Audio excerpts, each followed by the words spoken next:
Good afternoon, 902. This is Miss Lawson. I'm bringing you a whole new week's worth of work. Not just this week, actually, the whole half term, stroke term, a whole new scheme of work, actually, as well. So let's just recap what we've done the last few days. Hopefully, all of you should have received individualised feedback on your assessment, which was the letter to the charity, or about the charity, sorry, to Mr. Hunter. So you've received the targets or the feedback. Hopefully, you've just spent 15-20 minutes just going over that feedback, reading, seeing whether you agree, seeing if you can actually implement the targets and the feedback into your answer, preferably with different coloured pen, but if not, it's fine. Maybe you needed to include another rhetorical question, for instance. Maybe you needed to use your language and create a bit more of emotive language, more emotional language into your letter. Whatever the feedback was, please just, for your sakes, it's not necessarily for my sake, it's for your sake, it's the only way that you're going to progress. 15-20 minutes just to do that. Once you've done that, if you don't mind just drawing a line onto that work, because that scheme of work has now finished, and we're going to be moving on. And also where it says there, it's crucial, please don't leave any space in your exercise books. Books and paper are not particularly very abundant right this very second, so make sure that you're not wasting any paper. And when you do come back to school, which you will, you want to make sure that everything's all really nice, neat, nice, well presented work. Okay, so I want you to bring it all back, it's all collected, all looking nice together. Okay, so what we're going to be doing today is looking at this man here. He's involved in a play. I mean, the actual title involves him, but we could argue that it's not centered around him, it's centered around other people, or a person. I will get back to that in a second. But what the name of the play is An Inspector Calls, and it's written by J.B. Priestley. Now, I'm not going to stress this too much, okay, because you're only in year 9.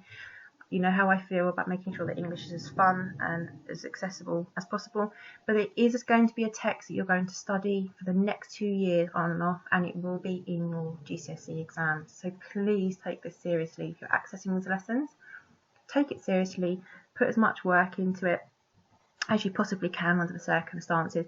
Obviously, we can pick things up when you get back to school, and if you aren't able to do as much learning as you would like, don't worry, please don't stress. You know, it's very tricky at the moment, but if you've got a spare couple of hours, really try to give it your all, essentially. So this week's outcome alone, just this week, will be introduced to the play, and you will have read Act 1, and I'm going to explain to you how you're going to go about that. You're going to start thinking and evaluating the links between historical, social and political context. Remember, context, that's the whole AO3 when you're answering questions, why someone has done something, what was happening at the time when it was written, and then accessing and learning via GCSE pod. Some of you have already accessed that, that's fine. Some of you aren't going to, and I will help you through that, not a problem. But it's a really nice way, quite similar to Seneca for some of you that have used Seneca.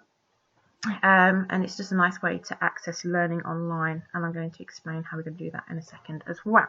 Okay, so you can either write down those outcomes under your title, as your title, with your dates. So let's just have a look at these pictures for a second. There's some wonderful pictures here. We all know that I am a little bit of a geek, and I do love my history. Have a look at these pictures, and I would like you, as you do now task, as you imagine I'm taking the register, can you think of a time when this play may have been set? Okay, so it's set here, underlined in larger font for a reason. I'm not asking when it was written, I'm asking when it was set. Two very distinct things, okay? So imagine if I was to write a story now based on my childhood when I was 2. Okay, I'm not going to give you the dates because then you'll know how old I am, but it's not going to be set in 2020. It'll be set, say, blah blah blah years ago. Okay, there'll be some films perhaps that you really like.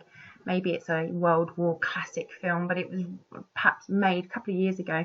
Obviously wasn't made in 1914, but it was set in 1914.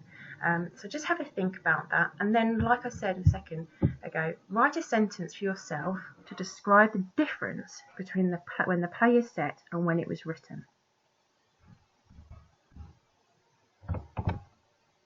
Okay, so 1912 versus 1945. Before I explain those two dates, Have a look at this definition of what a setting is in terms of an element of literature.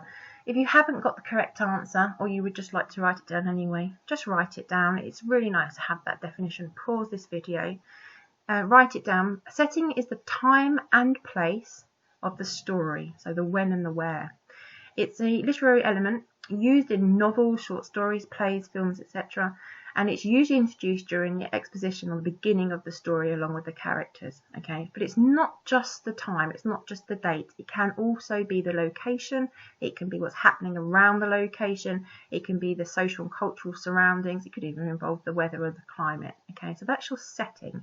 Now, 1912 and 1945 are crucial dates for you. You'll have this rammed home so many times. The play was set in 1912. So have a look at those pictures again. It was set in 1912.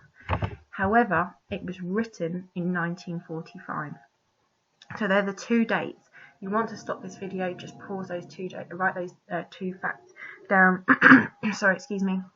They are crucial that you get the difference between set and written. Okay, so like I said, the setting is a time and place when it was set, when it was where it happened.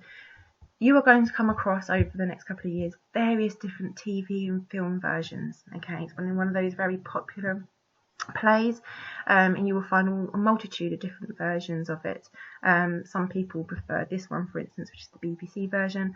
I really like this version, believe it or not. The acting is terrible, but actually it's quite a good version. But we always have to keep in mind, okay, I'm going to elongate and make this bigger just so that you can really see the point. It is a play. Okay, if you were some of those that studied The Crucible with me, you'll understand that as soon as you see the PDF, you are met with the words in italics, the slanty words. They are your stage directions and your stage settings.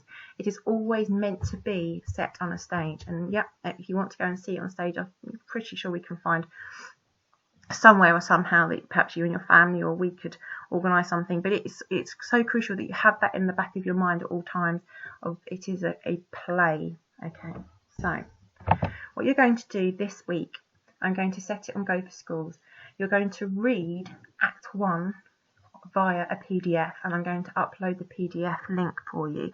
Now, if you have a text version of this, perhaps you've got an older brother or sister, perhaps maybe you've saved so much money over the last couple of weeks that you'd like to spend £3 or £4 on buying one. Perhaps, I don't know, maybe you can't really ask Aunt Great Pat, can you, to borrow one, sorry. But regardless, if you've got any version, keep it, because it would be really useful. However, if you haven't, the PDF version will be on Go for Schools for you, so please don't worry. You can download it, you can keep it on your phone, you can keep it on your laptop, or you can just access it as and when you need it. Then you're also going to use GCSE Pod. Now, GCSE Pod, some of you are going to already be familiar with this. This is what you're going to look like when you get in. You're going to go into this login details up here on the right hand side, and you're going to use your school email, okay? And the password should be password with a small case P as far as I'm aware, but you can reset the password. Alternatively, I actually have the power to reset the password for you for this, okay? So that's the beauty of it. So please try, log on, get familiar with it. It is also a mobile or tablet app as well, which is fantastic. So perhaps you've only got one computer between the whole of your family, and you want to use your iPod, for instance. That's absolutely fine. That's doable as well. So you can just access it online via that way. So have a think about what you've learnt so far. Not very much. Go and look at the PDF. Start reading Act 1 and then head over to GCSE Pod, and on there's going to be 2 videos for you to kind of watch. They're really quite great videos, and there's also some questions for you to answer. That is the grand sum of your work this week. I've set it so that your date of completion will be the 1st. I don't want to bombard you too much.